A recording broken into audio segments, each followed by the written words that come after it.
بسم اللہ الرحمن الرحیم۔ السلام علیکم، ہمارے چینل میں خوش آمدید۔ میں قبروں کے درمیان جگہ بناتی ہوئی تیزی سے آگے بڑھتی جا رہی تھی، کیونکہ مجھے جلد از جلد اپنی اماں کے پاس پہنچنا تھا، جو یہاں ہی کسی قبر میں ابدی نیند سو رہی تھیں۔ قبرستان کی خاموشی اور ویرانی میرے ماں باپ کے ساتھ ساتھ اپنے اندر کئی کہانیاں بھی دفن کیے ہوئے تھی۔ میں نے اپنے دوپٹے سے ہی اپنا چہرہ چھپایا ہوا تھا، حالانکہ یہاں بالکل ہی سناٹے اور ویرانی کا راج تھا اور دور دور تک کوئی نہیں تھا، مگر دیکھے جانے اور پکڑے جانے کے خوف نے مجھے یہ سب کرنے پر مجبور کر دیا تھا۔ میں مدہوش نظروں سے ارد گرد دیکھ رہی تھی، مگر میری ماں کی قبر مجھے کہیں بھی دکھائی نہیں دے رہی تھی۔ میرے دل کا درد آہستہ آہستہ بڑھتا جا رہا تھا اور مجھے احساس ہو رہا تھا کہ جیسے میں اپنی ماں کے ساتھ ساتھ اس کے آخری دیدار سے بھی محروم کر دی گئی ہوں۔ جب تک مجھے میری ماں کی قبر نہیں مل جاتی، میرے دل کو چین اور قرار نصیب نہیں ہونا تھا۔ جب بھی مجھے اس وقت بس یہی دھن سوار تھی کہ مجھے میری ماں کی قبر بس ایک بار دکھ جائے۔ میرے دل میں اس وقت پکڑے جانے کا خوف بھی تھا اور ماں کی قبر دیکھنے کی تڑپ بھی تھی۔ میں جیسے لمحہ لمحہ اسی بات کے لیے تڑپ رہی تھی کہ کسی طرح سے مجھے ایک بار میری ماں کی قبر دکھ جائے۔ پیروں میں گرے پتوں کو رونتے ہوئے میں بس آگے ہی بڑھتی جا رہی تھی۔ مجھے احساس ہو رہا تھا کہ جیسے میں اپنی ماں کی قبر بہت ہی زیادہ پیچھے چھوڑ آئی ہوں، یا پھر میرے گناہوں نے میری نظروں سے میری ماں کی قبر کو چھپا دیا ہے۔ اس سوچ کے آتے ہی میرے دل میں درد کی ایک ٹیس اٹھی تھی۔ میں آج سے پہلے کبھی بھی اپنی ماں کے بغیر گھر سے باہر اکیلی نہیں نکلی تھی، اور آج میری قسمت کی ستم ظریفی یہ تھی کہ میں آج ایک قبرستان میں تنہا کھڑی تھی۔ مجھے باوجود کوشش کے اپنی ماں کی قبر نہیں مل پا رہی تھی، کیونکہ آج کئی سالوں بعد میں اپنی ماں کی قبر پر آئی تھی۔ ان چند سالوں میں مجھ پر جو گزری تھی وہ ایک لمبی کہانی ہے۔ جس درد اور اذیت سے مجھے اپنے ماں باپ کے مرنے کے بعد گزرنا پڑا تھا، وہ صرف میرا دل ہی جانتا تھا کہ میں کس قدر دکھ جھیل کر زندگی کے اس مقام تک پہنچی تھی۔ میری نظریں بار بار قبرستان کے دروازے کے باہر کھڑے اس ہیولے کی جانب اٹھ رہی تھیں، جو وہاں کھڑا میری ہی جانب دیکھ رہا تھا۔ وہ جن نظروں سے میری جانب دیکھ رہا تھا، میں اندازہ کر سکتی تھی کہ اس کی آنکھوں میں میرے لیے کس قدر غصہ اور نفرت ہوگی۔ حالانکہ اس کی نظروں کو میں اس اندھیرے میں نہیں دیکھ سکتی تھی۔ اس اندھیرے کے ساتھ ساتھ اس ہیولے کا ڈر اور خوف بھی مجھ پر راغب ہوتا جا رہا تھا۔ اس ہیولے سے اپنی سوچ ہٹا کر میں نے واپس اپنی سوچوں کا رخ اپنی ماں کی قبر کی طرف موڑا۔ آخرکار بہت ہی محنت اور مشقت کے بعد مجھے اپنی ماں کی قبر دکھائی دے گئی، مگر وہاں تک جانا میرے لیے آسان بھی نہیں تھا، کیونکہ راستے میں ٹوٹی ہوئی قبروں کا ایک ڈھیر تھا اور اس ڈھیر سے مجھے گزر کر جانا تھا۔ میرے پاؤں میں ٹوٹی ہوئی چپل تھی، جس کے ساتھ وہاں سے گزرنا میرے لیے بالکل بھی آسان نہیں تھا، مگر پھر بھی اپنی ماں سے ملنے کی کوشش میں وہ راستہ بھی پار کر گئی۔ جب میں وہاں پہنچی اور میں نے اپنی ماں کی قبر دیکھی، جس کی تختی پر میری ماں کا نام لکھا ہوا تھا، تو پورے زمانے کا درد جیسے میرے دل میں ہی سمٹ آیا تھا، اور میں اپنی ماں کی قبر پر سر رکھ کر زاروں قطار رونے لگی۔ آج میں اپنا سارا دکھ درد اپنی ماں کی قبر کے سپرد کر دینا چاہتی تھی۔ میں اس زمانے کے ظلم و ستم سے اس قدر تھکی ہوئی تھی کہ میں اس قبر کو اپنی ماں کی آغوش سمجھ کر اس میں سما جانا چاہتی تھی۔ میں اپنی ماں کی قبر کی مٹی کو ہاتھ میں لیے بری طرح رو رہی تھی۔ مجھے آج شدت سے اپنی آنکھ پر ترس آ رہا تھا۔ میں وہاں بیٹھی سوچ رہی تھی کہ شاید جن بچوں کے ماں باپ مر جاتے ہیں، زمانہ ان کے ساتھ ایسا ہی سلوک کرتا ہے۔ اس وقت میں نے شدت سے خود کے مر جانے کی دعا مانگی تھی۔ میں بھی اپنی ماں کے ساتھ اس قبر میں سونا چاہتی تھی۔ میں وہاں بیٹھی اپنی ماں کی آغوش کے لیے تڑپ رہی تھی۔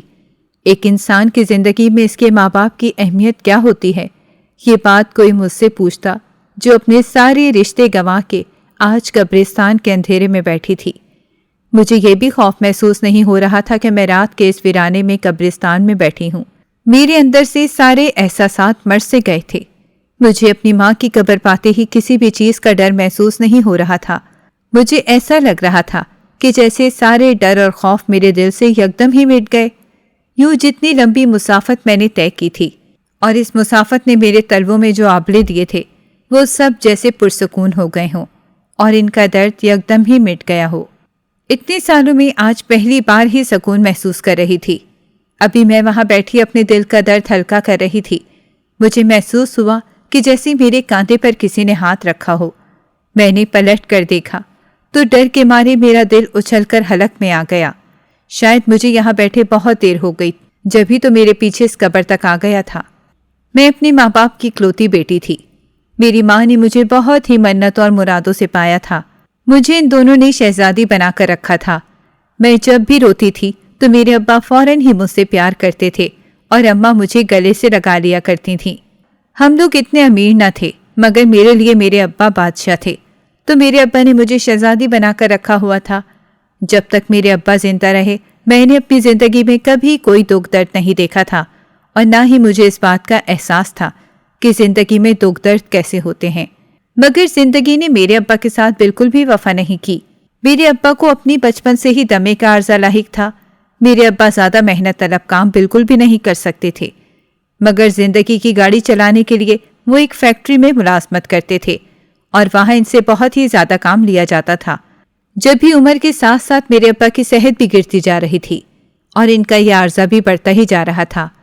میری اماں ابا کو لاکھ منع کرتی تھیں کہ وہ یہ کام چھوڑ دیں، مگر ابا کا کہنا تھا کہ وہ اگر یہ کام چھوڑ دیں تو پھر گھر اور زندگی کی گاڑی کیسے چلے گی، کیونکہ ابا بہت اچھے سے جانتے تھے کہ انہیں دوبارہ نوکری ملنا بہت ہی مشکل ہے۔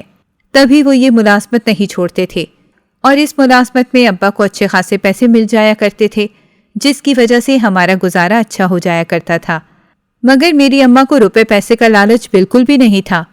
انہیں ابا کی صحت اور ان کی زندگی عزیز تھی، اسی لیے جب ابا کی طبیعت خراب ہوتی تو امی ان پر اسی بات کے لیے زور دیتی تھیں کہ وہ اس قدر محنت طلب کام چھوڑ دیں اور کوئی دوسرا کام تلاش کریں۔ مگر ابا اماں کی بات ایک کان سے سن کر دوسرے کان سے نکال دیا کرتے تھے، اور اگلے دن پھر سے بھلے چنگے ہو کر کام پر چلے جایا کرتے تھے، اور اماں ہاتھ ملتی رہ جاتی تھیں اور ابا ہنس کر ان کی بات ٹال دیا کرتے تھے۔ اب ابا کی طبیعت زیادہ خراب رہنے لگی تھی۔ ابا اگر ذرا سا بھی تیز چلنے لگتے تو فوراً ہی ان کا سانس پھول جایا کرتا تھا اور وہ وہیں اپنا دل پکڑ کر بیٹھ جاتے تھے۔ اماں ان کو ڈاکٹر کے پاس بھی جانے پر زور دیتی تھیں، مگر وہ چند پیسے بچانے کی خاطر ڈاکٹر کے پاس نہیں جاتے تھے۔ ان کا خیال تھا کہ ڈاکٹر کے پاس فضول کے پیسے پھینکنے سے تو اچھا ہے کہ وہ ان پیسوں کو گھر میں استعمال کر لیں اور مجھے اور اماں کو مزید آسائشیں فراہم کر دیں۔ مگر ابا یہ بات نہیں سوچتے تھے، ان کے جانے کے بعد یہ ساری آسائشیں ہمیں کون دے گا؟ اب ابا کی طبیعت دن رات خراب رہنے لگی تھی، اور اب تو ابا کام پر بھی نہیں جا رہے تھے، جس کی وجہ سے چند دن میں ہی ان کی نوکری چلی گئی تھی۔ اماں ابا کو زبردستی قریبی ہسپتال لے گئیں۔ وہاں ڈاکٹر نے جب ابا کی یہ حالت دیکھی تو نا امیدی ظاہر کر دی، اور انہوں نے اماں سے کہا کہ آپ لوگوں نے انہیں لانے میں بہت دیر کر دی ہے۔ یہ سن کر اماں کے پیروں تلے زمین نکل گئی، کیونکہ انہیں ڈاکٹر سے اس بات کی امید بالکل بھی نہیں تھی۔ ڈاکٹر نے ابا کو ہسپتال میں داخل کر لیا۔ اب اماں دن رات ابا کے ساتھ ہسپتال میں ہی رہتی تھیں، اور میں سارا دن گھر میں اکیلی بیٹھی اماں اور ابا کا انتظار کرتی رہتی تھی۔ رات ہوتے ہی اماں گھر آ جاتی تھیں، مگر ابا تو وہیں ہسپتال میں ہی رہتے تھے۔ ہم لوگوں کو بالکل بھی یقین نہیں آ رہا تھا کہ ہمارے ہنستے بستے گھر کو کس کی نظر کھا گئی ہے۔ ابا کی یہ حالت ہم دونوں سے ہی دیکھی نہیں جاتی تھی۔ میں اور اماں ایک دوسرے سے چھپ کر آنسو بہا لیا کرتے تھے، مگر ایک دوسرے کے سامنے بالکل بھی نہیں روتے تھے، کیونکہ اب ہم دونوں کو ہی ایک دوسرے کا سہارا بننا تھا۔ ہم دونوں کی زندگی کا واحد سہارا ہسپتال میں زندگی اور موت کی جنگ لڑ رہا تھا۔ ایسے میں ہم لوگ بہت ہی زیادہ کمزور اور بے بس ہو گئے تھے، اور پھر جس قیامت کے آنے سے ہم لوگ ڈر رہے تھے وہ قیامت ہم پر ٹوٹ ہی پڑی، اور میرے ابا ہم دونوں کو اس بے رحم زمانے کے سپرد کر کے منو مٹی تلے جا سوئے۔ ابا کے مرنے پر رشتہ دار چند لمحوں کے لیے آئے اور ہم سے نظر بچا کر چلے گئے۔ وہ لوگ سوچ رہے تھے کہ کہیں ہم لوگ ان سے کچھ مانگ ہی نہ لیں، جبھی ہر کوئی ہم سے اپنا دامن بچا رہا تھا۔ میں اور اماں تو ابا کی میت کے سامنے بیٹھے اجنبی نظروں سے ابا کو تک رہے تھے۔ ہم لوگوں سے اس بات کا یقین کرنا بہت مشکل ہو گیا تھا کہ ابا ہمیں ہمیشہ کے لیے چھوڑ کر جا بھی سکتے ہیں۔ مجھے ایک لمحے کے لیے خیال آتا کہ ہو سکتا ہے یہ میرے ابا نہ ہوں۔ میں خود کو یقین دلانے کے لیے بار بار ان کے چہرے کو چھو کر دیکھ رہی تھی۔ جب مجھے اس بات کا یقین ہو گیا کہ یہ میرے ابا ہی ہیں تو میں اس قدر روئی کہ میری آنکھوں سے آنسو خشک ہو گئے۔ میرے لیے اس بات کا یقین کرنا بہت ہی مشکل تھا کہ میرے ابا مجھے یوں چھوڑ کر جا سکتے ہیں۔ وہ تو مجھ سے بہت ہی زیادہ پیار کرتے تھے۔ مجھے لگا کہ جیسے کسی نے مجھے عرش سے اٹھا کر فرش پر پٹک دیا ہو۔ ابا کے مرنے کے بعد میں اور اماں اس گھر میں اکیلے رہ گئے۔ ابا ہمارے لیے اتنے پیسے تو چھوڑ کر گئے تھے کہ ان کے کفن دفن کے بعد بھی ہمارے پاس اتنے پیسے بچ گئے تھے کہ ہم لوگ چند ہفتے تو بآسانی گزارا کر سکتے تھے، مگر اس کے بعد کچھ علم نہیں تھا کہ ہمارے ساتھ کیا ہوگا یا ہم لوگ کیسے گزارا کریں گے۔ کئی دن تو ابا میں ہی گزر گئے۔ میں اور اماں خاموش نظروں سے گھر کی دیواروں کو تکتے رہتے۔ ہماری نظروں میں کچھ نہ ہوتا تھا سوائے اداسی اور مایوسی کے۔ روز شام ہوتے ہی ابا کے آنے کا انتظار ہوتا تھا، مگر آج جانے کتنی ہی شامیں گزر چکی تھیں، مگر میرے ابو گھر پر نہیں آئے تھے۔ جب میں یہ بات سوچتی تو میرا کلیجہ چیر جاتا تھا اور میں دیوانہ وار گھر میں ابا کو ڈھونڈنے لگتی تھی۔ آہستہ آہستہ ہمارے پاس سے سارے پیسے ختم ہوتے جا رہے تھے اور ابا کے مرنے کا غم بھی کچھ حد تک ہلکا ہو گیا تھا۔ ابھی ہمارے سامنے ہماری پوری زندگی کھڑی تھی اور ہمارے پاس زندگی گزارنے کے لیے کچھ بھی نہ تھا۔ جب ہمارے پاس سارے پیسے ختم ہو گئے تو ہمیں زندگی کی حقیقت سمجھ آئی تھی۔ ہمارے پاس کوئی ایسا راستہ بھی نہیں تھا جہاں سے ہمارے پاس تھوڑے بہت ہی پیسے آ سکیں۔ اب ہمیں اپنی زندگی کی گاڑی چلانے کے لیے خود ہی ہاتھ پاؤں مارنے تھے۔ اماں نے اپنی سلائی مشین نکال لی تھی اور گھر بیٹھے محلے کے لوگوں کے کپڑے سینے شروع کر دیے۔ یوں دیکھتے دیکھتے ہمارے پاس کچھ پیسے آنے لگے۔ اماں کو کپڑے دینے پورے محلے سے عورتیں آتی تھیں۔ ہمارا گزر بسر کھینچ تان کر ہونے لگا۔ اماں اکثر مجھے بھی کہتی تھی کہ کپڑے سلوانے میں ان کا ہاتھ بٹا دیا کروں، مگر میں ابھی تک اس بات کو قبول نہیں کر پائی تھی کہ میرے ابا چلے گئے تو میں اس بات کو کیسے قبول کر لیتی تھی کہ اب گھر کا گزارا کرنے کے لیے مجھے بھی ہاتھ پاؤں مارنے پڑیں گے۔ اماں بوڑھی ہو چکی تھیں، ان سے زیادہ دیر تک سلائی مشین پر بالکل بھی نہیں بیٹھا جاتا تھا۔ جب بھی اکثر وہ مجھ سے کہہ دیا کرتی تھیں کہ میں بھی ان کے ساتھ سلائی میں ہاتھ بٹاؤں، مگر میں ان کی بات ایک کان سے سنتی اور دوسرے کان سے نکال دیا کرتی تھی، کیونکہ ان کے ساتھ سلائی میں ہاتھ بٹانے کو میں اپنی شان کے خلاف سمجھتی تھی۔ میرے ابا نے مجھے بالکل شہزادیوں کی طرح پالا تھا اور اس سب کی مجھے بالکل بھی عادت نہیں تھی، تو راتوں رات میں اس عادت کو کیسے بدل سکتی تھی؟ اماں رات بھر کمر کے درد کی وجہ سے کراہتی رہتی تھیں، مگر مجھ پر کوئی اثر نہیں ہوتا تھا اور میں سکون سے اپنے بستر میں گھسی سوتی رہتی تھی۔ میں اماں سے بھی وہی عیش و آرام اور سکون مانگ رہی تھی جو میرے ابا نے مجھے اپنی زندگی میں دیا تھا، مگر مجھے وہ عیش و آرام دینا میری اماں کے ہاتھ میں بالکل بھی نہیں تھا۔ پہلے ہی بہت ہی مشکل سے ہماری دال روٹی چل رہی تھی، تو وہ میری ساری فرمائشیں کہاں سے پوری کرتی؟ جب میں نے یہ دیکھا کہ میری کوئی فرمائش پوری نہیں ہو رہی تو میں وقت کے ساتھ ساتھ چڑچڑی ہوتی چلی گئی اور اماں سے بہت ہی زیادہ بدتمیزی سے پیش آنے لگی اور ان سے مختلف چیزیں خریدنے کے لیے ضدیں کرتی رہتی، اور جب میری کوئی بھی فرمائش اماں پوری کرنے سے انکار کر دیتی تو میں ان کے ساتھ بہت ہی زیادہ بدتمیزی کرتی۔ میری اماں پہلے ہی بلڈ پریشر کی مریضہ تھیں اور اب تو یہ ہوتا کہ دن بھر مشین پر جھکے رہنے سے ان کے سر میں بھی درد رہنے لگا تھا اور ہر وقت ان کا بلڈ پریشر زیادہ رہنے لگا تھا، مگر اماں نے اس طرف کوئی دھیان نہیں دیا کیونکہ وہ پہلے ہی بڑی مشکل سے زندگی کی گاڑی گھسیٹ رہی تھیں، تو وہ کیسے اپنی صحت کی جانب توجہ کر سکتی تھیں؟ ایک رات اماں سلائی مشین پر بیٹھے بیٹھے بہت زیادہ تھک چکی تھیں اور انہوں نے مجھے صاف منع کر دیا تھا کہ جب تک وہ صبح نہ اٹھیں میں نے نہ اٹھاؤں۔ اسی لیے صبح اٹھ کر کافی دیر تک میں نے انہیں نہیں اٹھایا اور اپنے معمول کے کاموں میں لگی رہی تھی۔ کافی دیر بعد مجھے احساس ہوا کہ اب تو کچھ زیادہ ہی دیر ہو چکی ہے اور میری اماں کو اٹھ جانا چاہیے تھا۔ میں نے اماں کے پاس جا کر انہیں ہلایا، مگر وہ نہیں جاگی۔ میں نے انہیں تھوڑی زور سے آواز دی، مگر وہ جاگ ہی نہیں رہی تھی۔ حالانکہ اماں کی نیند بہت کچی تھی اور میں نے انہیں اپنی پوری زندگی میں اتنی دیر تک سوتے ہوئے نہیں دیکھا تھا۔ جب کافی دیر تک میں انہیں جگاتی رہی اور اماں نہ جاگیں تو مجھے بھی فکر نے گھیر لیا اور میں پریشان ہو گئی کیونکہ اماں کسی بھی صورت نہیں اٹھ رہی تھیں۔ میں بھاگ کر پڑوس میں گئی اور وہاں سے اپنی پڑوسن کو بلا لائی۔ جب انہوں نے بھی اماں کو ہلایا اور وہ نہ ہلیں تو انہوں نے اماں کی سانسیں چیک کی اور پھر ان کے چہرے پر چادر ڈال دی۔ حیرت سے اس عورت کو یہ سب کرتا دیکھ رہی تھی اور مجھے یقین ہی نہیں آ رہا تھا کہ یہ سب کیا ہو رہا ہے۔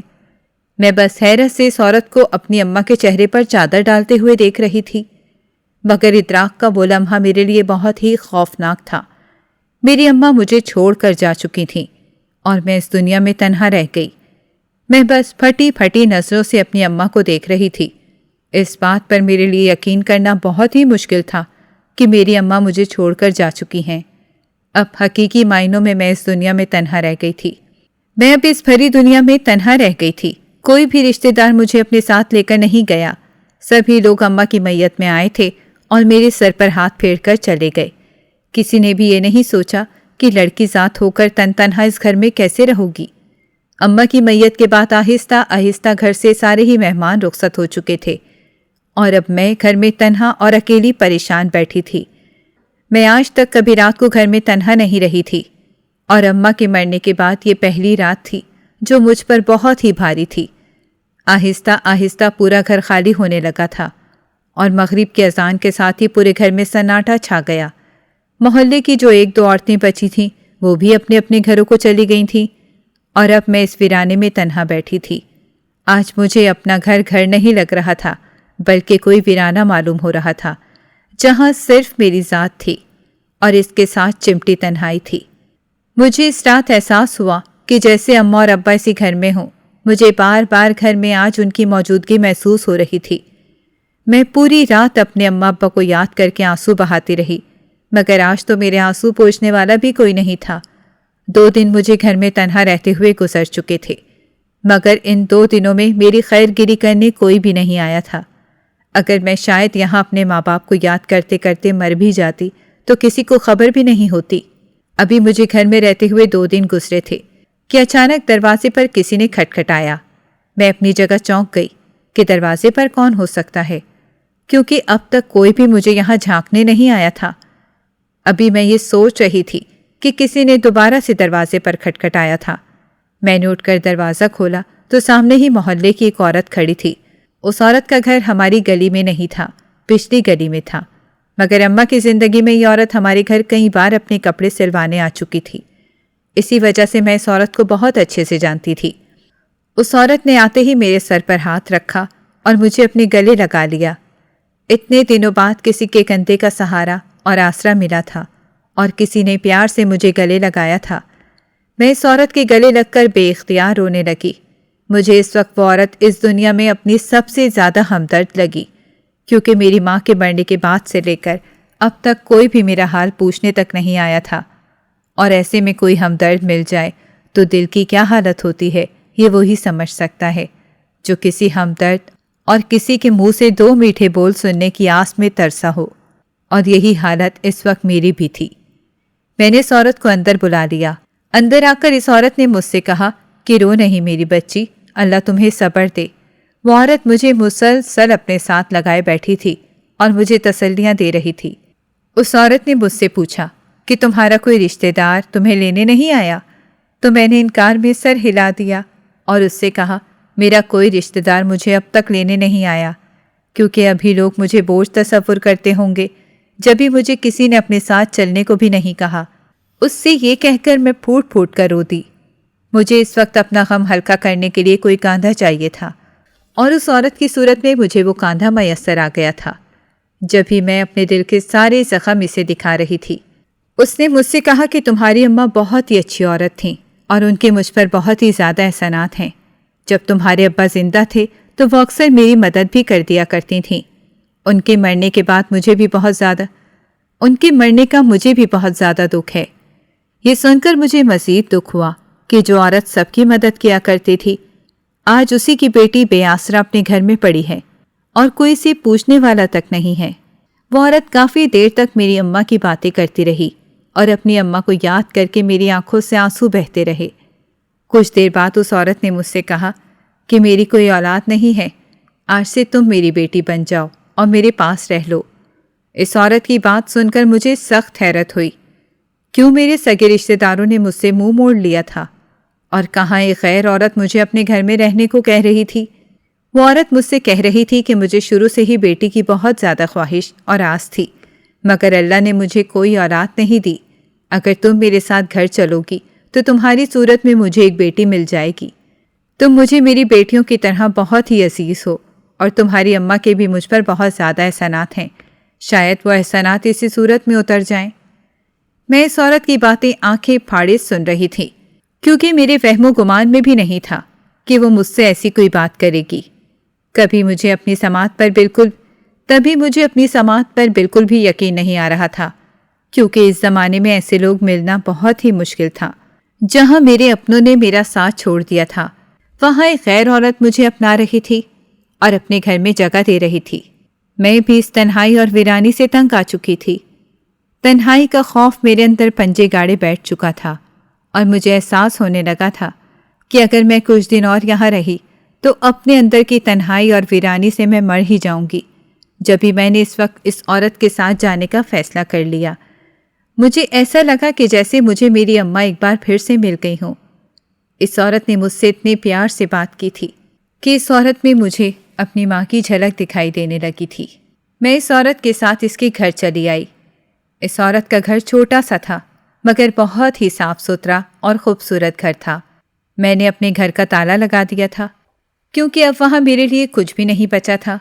وہاں نہ میری ماں تھی اور نہ میرے ابا تھے، بلکہ وہاں صرف تنہائی، جس تنہائی سے میں پاگل ہونے لگی تھی۔ اور ایسے وقت میں مجھے یہ عورت فرشتہ لگ رہی تھی، جس نے اتنے کٹھن اور مشکل وقت میں مجھے اپنے گھر میں سہارا دیا تھا۔ وہ عورت میرے لیے اس وقت دنیا کی سب سے عظیم عورتوں میں سے ایک تھی، جس نے ایک یتیم کو اس وقت سہارا دیا جب وہ ویرانی اور تنہائی سے مرنے والی تھی۔ میں اس عورت کے گھر میں کھڑی تھی۔ اس عورت نے مجھے اپنے گھر میں ایک کمرہ رہنے کے لیے دے دیا۔ وہ کمرہ بہت خوبصورت تھا۔ پہلے دن اس عورت نے مجھے بہت زیادہ ہی پیار سے رکھا اور میری ساری ضروریات پوری کی۔ پہلے ہی دن اس نے مجھ سے پوچھا تھا کہ میں کیا کھانا چاہتی ہوں۔ میں کئی دن کی بھوکی بیٹھی ہوئی تھی، اس سے بلا جھجک دال چاول کی فرمائش کر بیٹھی۔ پھر اس عورت نے میرے لیے کھانا تیار کیا۔ 2 دن بعد میرے پیٹ میں کوئی لقمہ جا رہا تھا۔ اس وقت میں اس عورت کی دل سے مشکور ہوئی تھی، کیونکہ خالی پیٹ تو میرے سوچنے سمجھنے کی ساری صلاحیتیں بھی ختم ہو گئی تھیں۔ میں نے پیٹ بھر کر کھانا کھایا اور پھر اس عورت نے مجھ سے کہا کہ میں اپنے کمرے میں جا کر سو جاؤں۔ آج اتنے دن بعد تنہائی سے میری جان چھوٹی تھی، تو کھانا کھا کر میں اپنے کمرے میں آ کر سو گئی۔ یہاں تک کہ شام کے وقت میری آنکھ کھلی تھی۔ جب میں نے گھڑی میں وقت دیکھا تو گھڑی رات کے 9 بجا رہی تھی۔ میں ہڑبڑا کر اٹھ بیٹھی، کیونکہ میں دوپہر سے سو رہی تھی اور آج تک میں اتنا لمبا کبھی بھی نہیں سوئی تھی۔ میں فوراً سے اٹھ کر باہر گئی تو وہ عورت میرے لیے کھانا بنا رہی تھی۔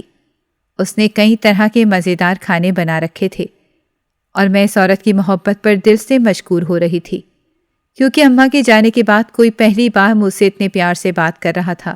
مجھے اس عورت کے گھر آئے 2 دن گزر چکے تھے۔ ان 2 دنوں میں اس عورت نے میرا بہت ہی زیادہ خیال رکھا تھا اور مجھے ماں کی کمی بھی محسوس نہیں ہونے دی تھی۔ میں بھی اس عورت کے گھر آ کر بہت ہی زیادہ خوش تھی، اور اب تو میں اسے اپنی ماں تصور کرنے لگی تھی۔ اس رات میں سوئی تو میں نے خواب میں اپنی اماں کو دیکھا۔ مجھے وہ بہت ہی زیادہ پریشان دکھائی دی۔ وہ میرے پیچھے پیچھے آ رہی تھیں اور میں ان سے دور بھاگتی جا رہی تھی، اور پھر میں نے خواب میں دیکھا کہ میں ان سے دور بھاگتے ہوئے اس قدر دور نکل چکی ہوں کہ ایک بالکل ہی ویران جگہ پر آ گئی ہوں، جہاں میرے سوا اور کوئی بھی نہیں تھا۔ میری اماں کی آواز میرے کانوں میں پڑ رہی تھی، مگر وہ مجھے کہیں بھی دکھائی نہیں دے رہی تھیں۔ میں پھر سے بھاگنا شروع ہو چکی تھی، اور اس بار میں بھاگتے بھاگتے ایک ایسی جگہ آ گئی تھی جہاں بہت ہی زیادہ رش تھا اور وہاں بہت زیادہ آدمی تھے۔ میں اتنے آدمی دیکھ کر حیران و پریشان ہو گئی تھی۔ مجھے کچھ سمجھ نہیں آ رہا تھا۔ میں نے اپنی اماں کی تلاش میں ارد گرد نظریں دوڑائیں تو مجھے اپنی اماں کہیں بھی نظر نہیں آئیں، اور نہ ہی اب مجھے ان کی آواز آ رہی تھی۔ میں یکدم ہی خواب سے بیدار ہو گئی۔ میرا پورا جسم پسینے میں شرابور تھا اور میرا سانس دھونکنے کی مانند چل رہا تھا۔ میرے حواس بیدار ہوئے تو میں نے سکون کا سانس لیا کہ سچ شکر یہ خواب تھا۔ اگر یہ حقیقت ہوتی تو شاید بہت ہی بھیانک ہوتی۔ مگر ایک بات کا مجھے اندازہ ہو گیا تھا کہ میری ماں میرے لیے بہت ہی زیادہ پریشان ہے، مگر وہ پریشان کیوں تھی، اس بات کا مجھے اندازہ نہیں ہو سکا۔ میں سوچ رہی تھی کہ اب تو میں یہاں اتنی پرسکون اور خوش ہوں، تو وہ مجھے لے کر اتنی زیادہ پریشان کیوں ہیں؟ مگر مجھے یہ بات سمجھ نہیں آ سکی۔ رات بھر میں جاگتی رہی، کیونکہ اس خواب نے مجھے پریشان کر دیا تھا، اور میں بس اپنی ماں کے بارے میں ہی سوچے جا رہی تھی۔ ایک بات پھر مجھے ان کی یاد شدت سے آنے لگی، اور میں انہیں رات بھر یاد کر کے آنسو بہاتی رہی۔ بھلے کوئی بھی چاہے کتنا ہی اپنا بن جائے، مگر ماں کی کمی کو کوئی بھی پورا نہیں کر سکتا۔ اور پھر ابھی تو مجھے یہاں آئے ہوئے 2 دن ہی گزرے تھے، مگر ان 2 دنوں میں مجھے کسی بھی قسم کی پریشانی کا سامنا نہیں کرنا پڑا تھا۔ میں یہاں خوش اور مطمئن تھی، مگر رہ رہ کر مجھے اسی خواب کا خیال آ رہا تھا۔ وہ خواب میرے ذہن سے محو ہی نہیں ہو رہا تھا، اور مجھے یہ خواب پوری جزائیت کے ساتھ یاد تھا۔ میں اگلے پورے دن اسی خواب کو لے کر پریشان رہی تھی۔ ابھی مجھے یہاں رہتے ہوئے 2 دن ہی گزرے تھے، اور میرا تیسرا دن تھا۔ تیسرا دن بھی بہت ہی اچھے سے گزر گیا تھا۔ مغرب کی نماز پڑھ کر میں فارغ ہوئی تھی۔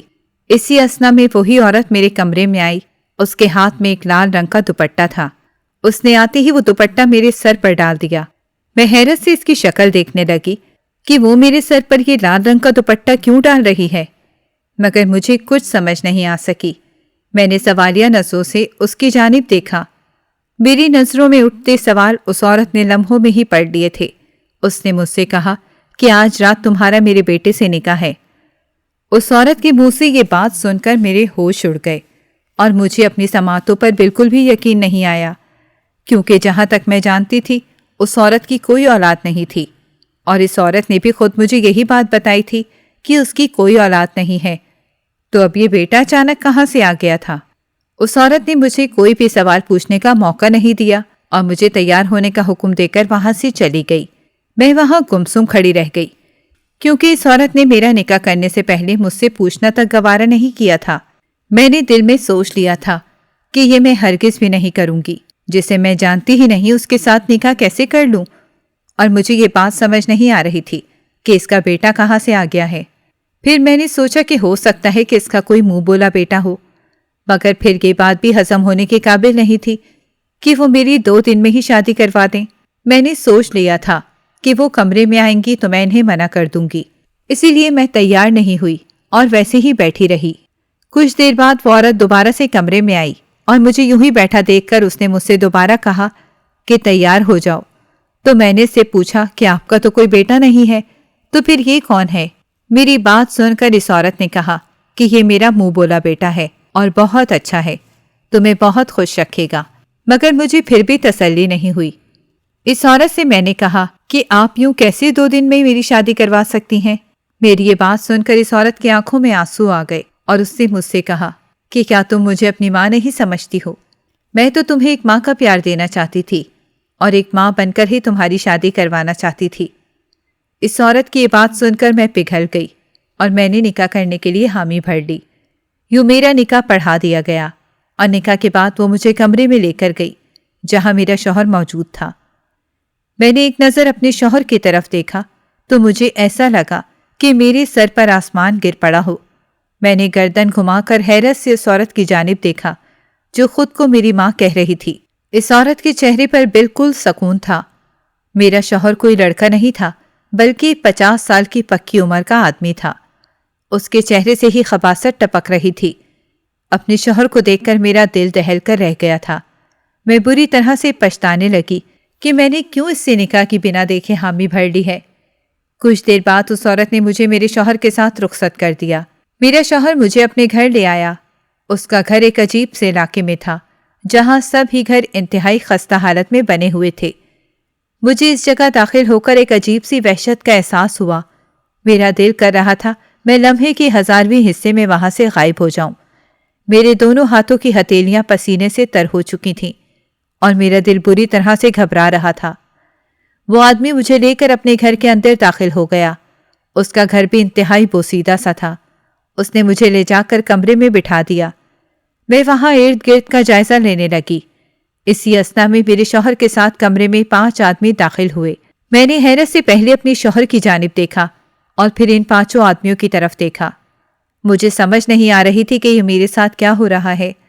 وہ 5 آدمی انتہائی ہوسناک نظروں سے میری جانب دیکھ رہے تھے، اور میں انتہائی خوفزدہ نظروں سے کبھی اپنے شوہر کی جانب دیکھتی تو کبھی ان آدمیوں کی طرف دیکھتی۔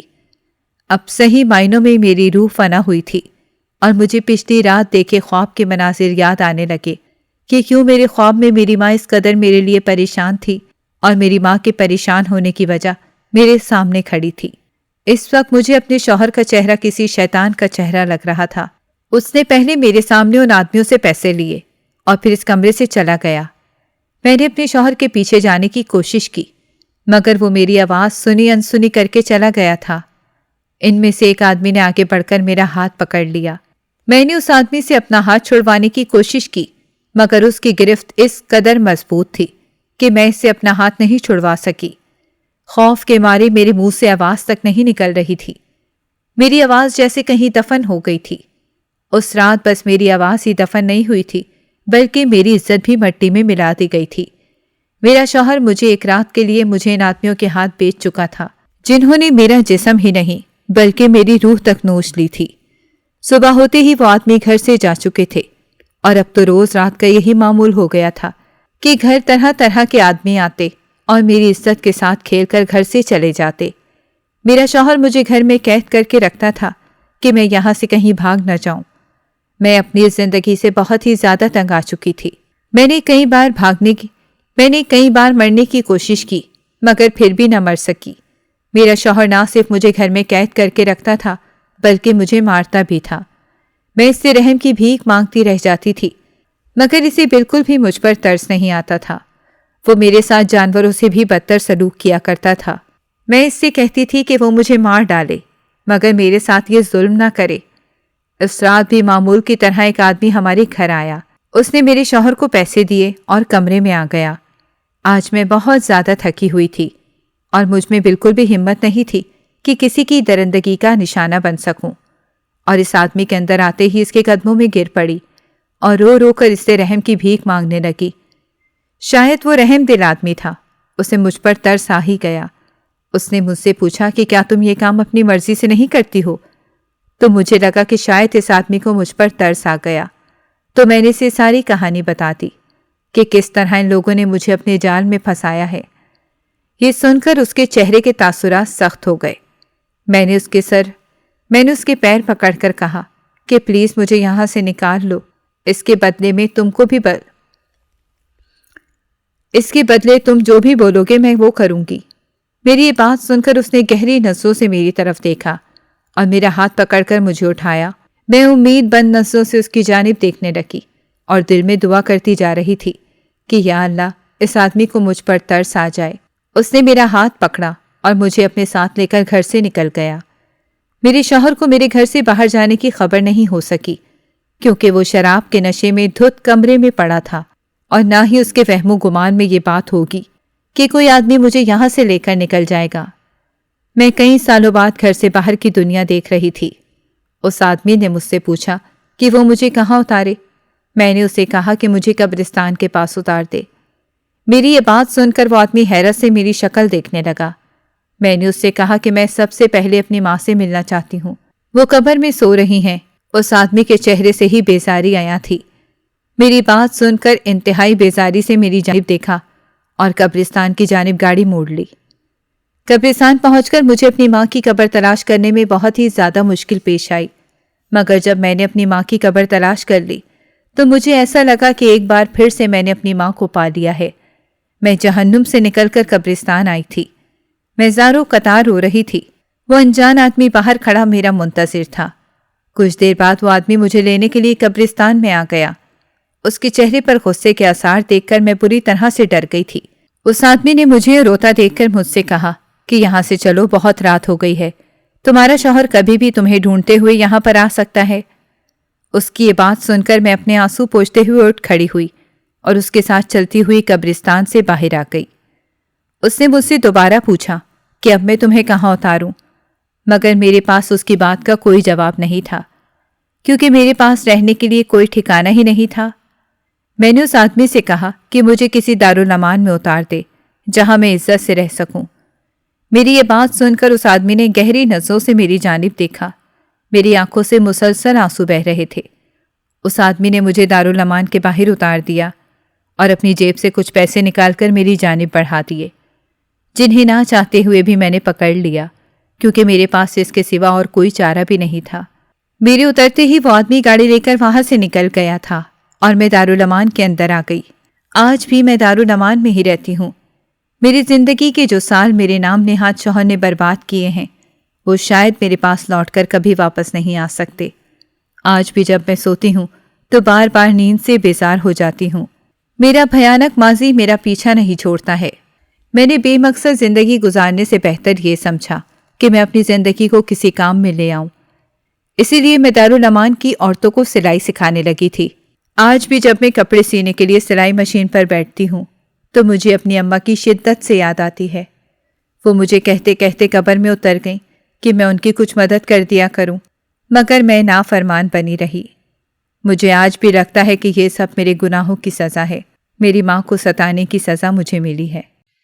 ناظرین، اگر آپ کو ہماری کہانی اچھی لگی ہے تو ویڈیو کو لائک کریں، شیئر کریں اور ہمارے چینل کو سبسکرائب کریں۔ اگلی ویڈیو تک اجازت دیں۔ اللہ حافظ۔